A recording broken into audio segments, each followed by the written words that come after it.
Do you remember what life was like before the internet? And how do you think it's changed the world? Well, I was born in 1971, and obviously there was no internet then. And the internet has definitely changed the world in so many ways. So, in this video, that's what we're going to talk about. We're going to talk about, do you remember what your life was like before the internet? And how do you think that the internet is changing and has changed the world? Welcome to Chavez Live 360, brought to you by Live Masters, where we feel alive by going live, and your journey to video mastery begins here. If you don't know who I am, my name is Mike Chavez, and I've been on a live video journey since January 31st, 2017. And I've gone live on the internet every day for the last 4.5 years, and it's changed my life. I'm actually broadcasting this video to you live from the fabulous city of Las Vegas. Let me know where in the world that you're tuning into this video, if you're live or if you're catching this on the replay. Let me know where you're watching it. And that's kind of one of the things too that we'll talk about is definitely the internet has made the world a lot smaller. We can definitely talk to people around the world, and I think we kind of take for granted the technology that we have. So I started thinking about this question today because actually I asked this question today about the internet. How do you think the internet has changed the world? In our community called Live Masters, you might see the logo right up there. Yeah, there's our logo right there, Live Masters. And it really made me think because we're living in obviously in some very unique times, and all of our lives are totally different. I mean, I remember as a kid that I used to watch the Jetsons. The Jetsons were actually one of my favorite shows. Do you remember what your favorite cartoon was when you were a kid? And I remember when George would get home. Remember when he would get home and he would get off his flying car and he would come in the house, or he'd get to work and he would get on the phone and he would actually talk to somebody on the phone instead of actually just talking on the phone. Remember those old rotary dial phones? And then they had the push phones, and then they had the cordless phone. That was kind of a big deal. But George Jetson had this phone where when he talked to people, he could see people. Well, we already have that. It's called FaceTime and video chat. So we have that already. But there's so many different dynamics. Just think about music, for example, right? If you wanted to listen to music, you'd have to play records, vinyl records, or cassette tapes. Who remembers 8 tracks? I remember 8 tracks. And then cassette tapes.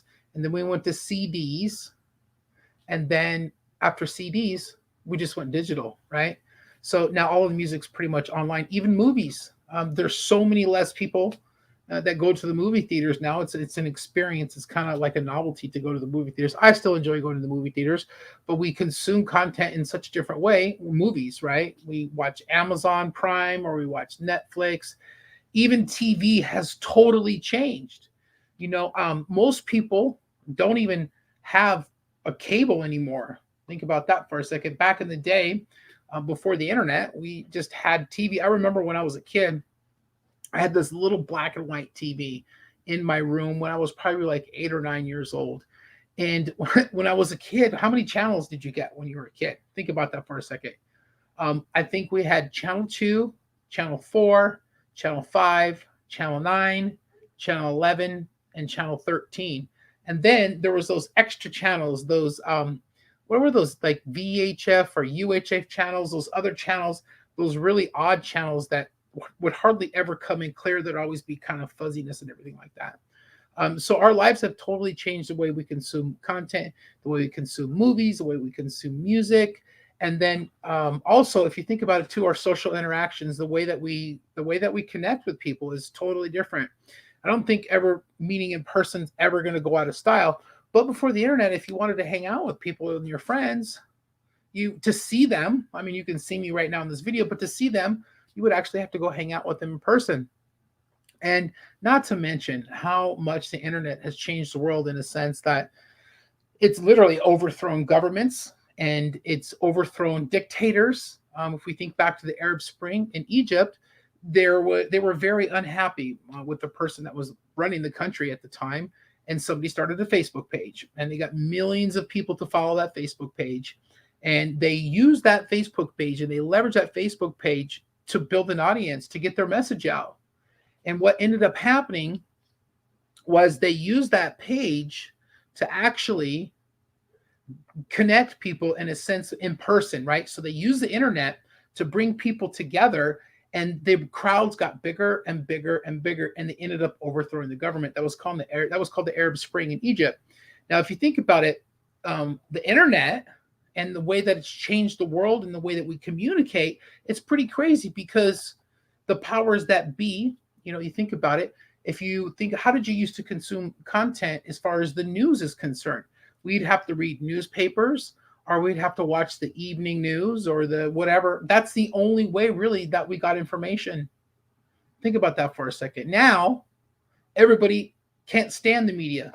Well, guess what, folks? The media's been the same way for a long time. They've always controlled the narrative as far as what they want us to see, what they want us to hear. And the powers that be, or whoever is in control, God knows who's in control of the media, right? The people that have their agenda. The internet must be a really scary thing for them, because an average person like me or an average person like you can get online and do a video like this, or they can go on YouTube and they can get their messages out.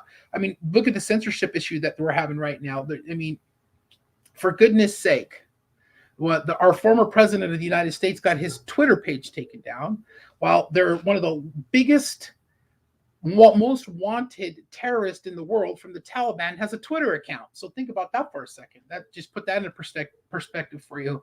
So the internet is so powerful. And of course, it's just a tool. And I shared that in my group when I was talking about this subject today. It's a tool. And just like any tool, it can be used for good or it can be used for bad. And I think that it's just changed our lives in so many ways. I think back to when I was in school too. Do you guys remember encyclopedias? Who remembers encyclopedias? If you remember encyclopedias, put an E in the comments. I mean, I even remember encyclopedia salesmen knocking on the door to sell encyclopedias. So when I would have to do any sort of research or any sort of homework for school, if you didn't have an encyclopedia, you'd have to go to the library, or you'd have to just go and you'd have to do the research. But now how easy is it for us to do research online? It's changed the world in so many different ways and so many different dynamics. And I think one of the biggest ways that it's really changed the world is it's helped people understand what the truth is. And like I said, the powers that be, or whoever's in control, or whoever's trying to control the narrative of what we are supposed to consume or what we're supposed to think, it's out of their control. The internet is literally the Pandora's box. And it's pretty interesting and it's pretty amazing. And I thought I would just come and share this video with you because I was thinking today about how we actually take this technology for granted. This morning, I was talking to my friend in Romania, right? I was literally walking down the street here in Las Vegas. I was walking to the gym, and I was video chatting. I was just like walking down the street, video chatting her, and she's 10 hours ahead of me in Romania. And I was talking to her about this. I'm like, this is really crazy if you think about it. It's absolutely incredible that I can sit here and I can see you and talk to you. Because remember back in the day when if you wanted to communicate with somebody, remember pen pals? Did you ever have a pen pal? Did you ever write to somebody? And the snail mail? Who writes letters anymore? Who does that, right? Who writes letters and sends them off in the mail anymore? It's a pretty interesting concept. It's pretty interesting. And so I wanted to come and do this video with you and talk about this topic because it's pretty interesting, and it's very unique times that we're living in. And there's so much information out there. And I've shared before in some of my other videos that regardless of what you think or how you feel about certain hot topics that are going on right now here in the world, right? There's so much bias. There's so much information out there. So whatever that you're swayed to, whatever you may be biased to, you're going to be able to find your opinion online. It's a good thing and it's a bad thing. But you know what? I think it's more of a good thing than anything else. The internet and doing videos like this and connecting with people around the world has literally changed my life. And I'm on a mission to help do that with other people who want to get their message out. And so towards the end of all of my videos, I always throw out an open invitation to continue the conversation for people that want to get their message out, that want to connect with other people online that maybe might not know how to do it or are nervous or scared. Because I remember when I first got online, I thought it was the coolest thing because I always wanted to travel the world because I always wanted to see in person and talk to the people in other parts of the world about the places that they lived in that I was reading about in those books, right? This is before the internet. I would look at National Geographic, I would look at all these amazing places around the world, and I would always say to myself, I want to go there. I want to meet these kind of people that live in this part of the world. And I think that the internet has kind of bridged that gap a little bit for us to be able to kind of get a really good idea of how people live in other countries and what their culture's like and what it's actually like to live there. So, one of my friends that lives in Romania that I was mentioning this morning, she took our video challenge. We have a 7-day live video interview challenge in our community, Live Masters. I'd love to throw an invitation out to you right now to come and check it out. If you don't know what Live Masters is, put a question mark in the comments for me. And if you know what Live Masters is, represent by putting a hashtag Live Masters in the comments for me. So we have amazing video resources there. We have this free challenge going on right now. And tomorrow morning at 8 o'clock Pacific time, I'm going to actually interview my friend in Romania. We're going to have it streaming here live on my personal page. We're going to have it streaming live into Live Masters. And we're also going to have it streamed onto our hashtag Live Masters YouTube channel. So I'm really super excited about that. We talked about some pretty amazing things this morning when we chatted about just what life is like in Romania, how different it is from life here in the States, and what it's like to live in another country. You know, I think that humanity and the way that we think, we all want a better life. We all want to feel loved. We all want to feel appreciated and accepted.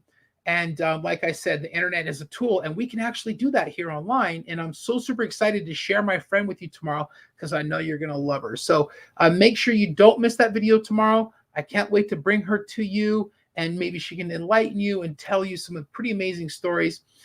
She is so sharp, and she's so incredible with her mindset and the way that she thinks. And I just can't wait. I cannot wait to kind of go through some of the conversations that we had this morning, because it doesn't matter where in the world that you're watching this video.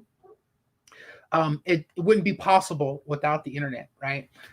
Before I go, I remember when the internet first came out, who remembers dial-up, and who remembers AOL, and who remembers chat rooms, right? Before video even existed online, people used to go in these chat rooms, different topics, different things, and they would just, it was dial-up. So you would have to have a phone line, a hard line that plugged into the wall, and then you would have to have this modem, right? And the modem would have to go. Remember the funky noise that the modems used to make, the dial-up modems used to make, and then there was unstable, and it would lag, and it didn't always work, but once it worked, it was pretty amazing, and I was hooked as a kid. When dial-up first came out, my mom, she was online and she was on AOL. My brother was on it, and I thought it was the coolest thing. And then who remembers MySpace? This is the evolution, obviously, of the internet, right? MySpace was pretty interesting. And then here we have Facebook, right? Here we are on Facebook, and it's just a whole nother animal. Of course, there's a plethora of other social media platforms on the internet: YouTube, TikTok, Instagram, LinkedIn, Snapchat. I could go on and on and on. The internet is definitely changing the world. How has it changed you? Well, like I said, I'm going to close with this. Again, it's a tool. It is a tool, and it can be used for good or bad. And that's my intent, to use it for something amazing, to inspire and help other people connect in an authentic way. Even though we can't physically touch each other or see each other in person, I hope that a video like this can grab your attention and bring you in and kind of give you an idea of who I am, that I really like to help people. So with that being said, stay safe, stay healthy. God bless each and every single one of you. And I'll see you tomorrow morning at 8 o'clock Pacific Standard Time, right here on this channel, with our amazing interview with my friend from Romania. We'll talk to you guys later. Good night.